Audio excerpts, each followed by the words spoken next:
Good morning, good afternoon, good evening. Welcome back to After the Buzzer, where we are talking about the Heat's 107-94 loss to the number one team in the Western Conference, the Oklahoma City Thunder. In this video, we're going to talk about the differences in the offensive burden tonight, what I liked about Tyler Herro and how Jalen Williams and Shai Gilgeous-Alexander kind of closed the game off for the Thunder. We'll also talk about the similarities in the defensive schemes for both teams and how the Thunder might have beaten the Heat at their own game in some ways. But first, a couple thoughts just on the game. You know, you come into this one, the Thunder have one healthy center in Isaiah Hartenstein. A few weeks ago, they had no healthy centers and were playing almost entirely small ball lineups. The Thunder are also playing their third game in 4 nights. They were in the NBA Cup final in Las Vegas on Tuesday. They played in Orlando the night before, and then they're on the second night of a back-to-back here. So you come into this game, the Heat are mostly healthy. They've got some guys dealing with stuff, but they're mostly healthy. And you feel like, you know, the Heat might have a bit of a schedule advantage. They have a rest advantage for sure. They might have a bit of an edge, you know, when it comes to just where these teams are meeting over the course of the season. So you have a reason to believe the Heat, you know, have a little bit of an edge. And then you come into this game, boom, in the middle of the first quarter, Jimmy Butler leaves the game with an illness. Boom, in the third quarter, Bam Adebayo takes an elbow to the head, has to go back to the locker room and get 7 stitches. So what started as a game you might feel a little bit better about for Miami, all of a sudden it becomes a little bit more even, and all of a sudden, you know, it's here. It's just a defensive grind for both teams. The Thunder playing some of the games are probably a little bit tired. The Heat lose Jimmy. Their offense is trying to sort itself out on the fly, especially with Bam coming in and out. One of that kind of games. The Heat were still in it throughout. It was not a game of runs, you know, like you typically see in an NBA regular season game, other than the third quarter briefly when the Heat had a lightning-quick run to erase a deficit, come back and take the lead. Oklahoma City timeout. Oklahoma City answers back with their own run. All of a sudden, Oklahoma City is back up 7-8-9, and that's really how the rest of the second half went. They were constantly up 3-4 possessions. Every time the Heat gathered a little bit of momentum, the Thunder answer back with a make, or the Thunder would force a turnover or two. The Heat just could never put it quite, you know, get over the hump. It was still a clutch game. It was just a clutch game for about 30 seconds before the Thunder came back, extended it back to 7, and that's how you end up with a 7-point loss. I want to talk quickly about, not quickly really, because this is what we're talking about, Tyler Herro. I have a story up on Heat.com right now. Plug alert, I know, but go check it out. It's about Tyler's entire offense, the reshaping of his entire offensive profile, the shot diet, and everything he's done, and all the conversations that went into all these changes that he's made.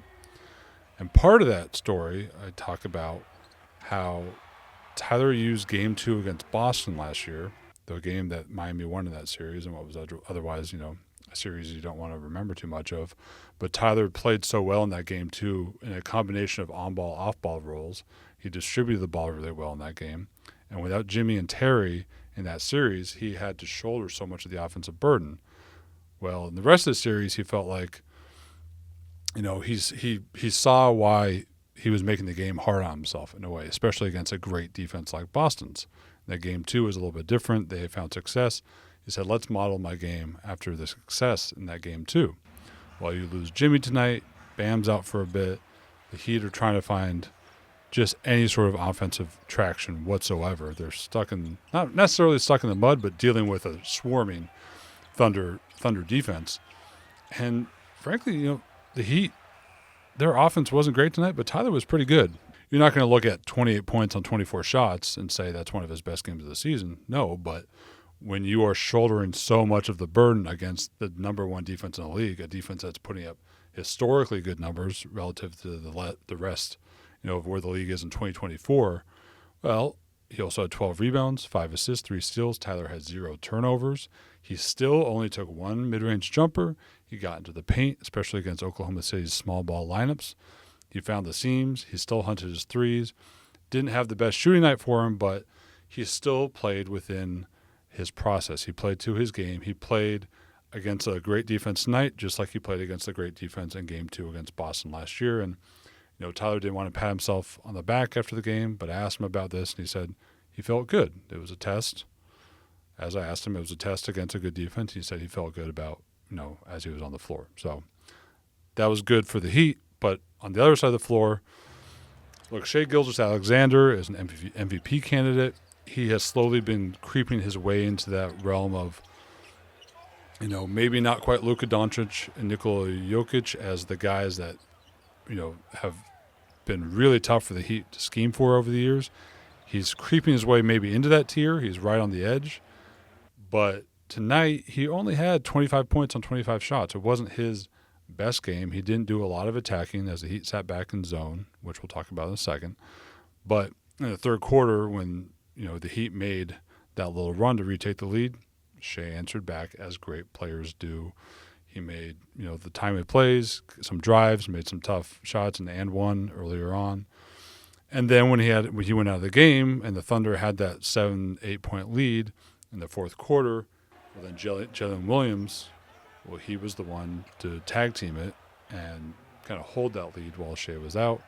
Jalen Williams, Thunder coach Mark Dagnall mentioned before the game that their coaching staff is really pushing him to attack the paint more and get to the rim to drive more. But what we saw in the fourth quarter was Jalen attacking a little bit, getting into the upper paint, into that short mid-range zone. And it was just the soft jumper after soft jumper after soft jumper. Some of them are just tough shots. You can't do a whole lot about it. If a guy is going to pull up off a hard dribble, he's fading, and he still hits that jumper from 12, 14, 15 feet, it's a tough shot. That's a star shot. In the league today, those are the shots that great players, that all-star caliber players make to keep their teams with a lead. That's how you win games, really. So, the Heat, as good of a game that Tyler had against a really tough opponent, the Heat were just always looking for another source of consistent offense. They made a couple runs when some threes fell. It wasn't a good shooting night. The Thunder made 40% of their threes. And with SJ in the third quarter and Jalen Williams in the fourth, Thunder stars finished out a game like a great team, like a team that has championship aspirations should do. So there's that. A little bit about their defense. Thunder, again, are putting up historical defensive numbers. Before the game, Erik Spoelstra mentioned that he feels like the Thunder play a lot defense in a lot of the same ways that Miami wants to, that Miami has always wanted to. But right now, the Thunder are doing it just a little bit better. And you almost have to give them that credit because of the incredible defensive numbers they're putting up. But the Thunder want to be disruptive. They want to play in passing lanes. They have arms and hands and limbs and all over the place. You can't go anywhere on the floor against a Thunder defense and expect to feel comfortable, really, ever. Even if you're wide open, all of a sudden someone is reaching over and blocking you from behind or tipping your dribble. They're just everywhere. And, the other part of Miami's defense is Erik Spoelstra has always said he wants other teams to feel the Heat's defense. We want to make them feel us.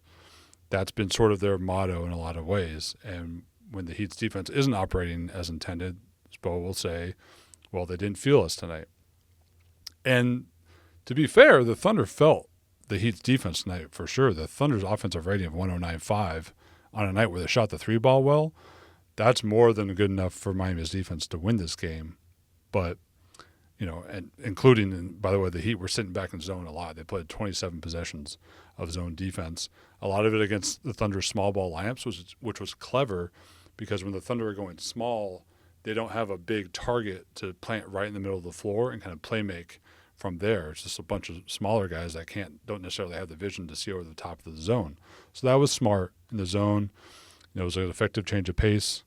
But the Thunder, they were just everywhere. They had, the teams were relatively even, 8 steals, 9 steals between the two teams.